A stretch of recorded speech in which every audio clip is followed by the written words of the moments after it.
Practice English with daily conversations. Hi friends, I am Aditi and welcome back to Edumate Aditi.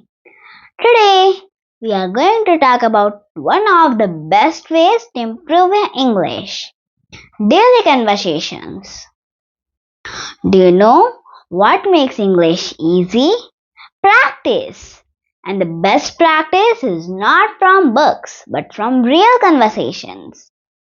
The more you use English in daily life, the more natural it becomes. For example, when you wake up, say to yourself, "Good morning, today will be a great day." When you see your mom, try saying, "Mom, I'm hungry," or "Mom, I'm going to school." When you play with your friends, say simple phrases like, "Let's go" or "Come here." You don't need difficult sentences.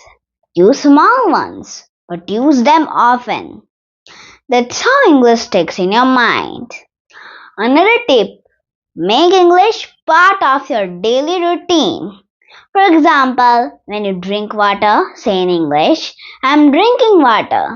When you are writing homework, say, "I'm doing my homework." This habit will turn into your daily companion. Remember, learning English is like learning to swim.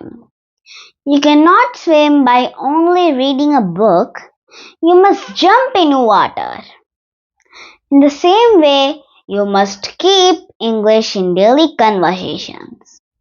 So friends, don't wait for a perfect time. Start today. Start now. Use English everywhere you can. That's all for today's video. I'm Aditi and I'll meet you again in the next video with another fun tip to make English better. Keep smiling and don't forget to like, share, and subscribe. Bye bye.